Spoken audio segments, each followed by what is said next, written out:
How to change age of your Apple ID.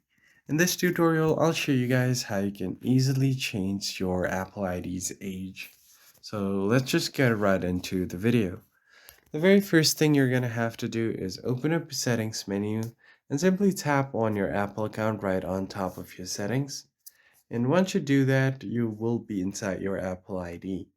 From here, you're going to have to find your name, phone number, and email option. All of your personal details are stored there, so go ahead and click on the first option.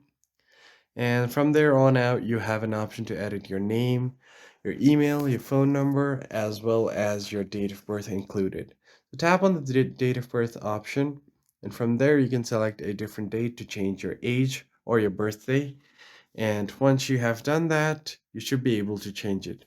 But if you are unable to do so, then you can go ahead and open up any web browser and simply go ahead and contact Apple support and change the date of birth for the child. So you can update the date of birth, follow the on-screen steps to send an email request, and your family organizer will get an email with the instruction to approve the request. So that's how you can change your age on Apple ID. If this was helpful, hit the like button below and subscribe. I'll catch you on the next one.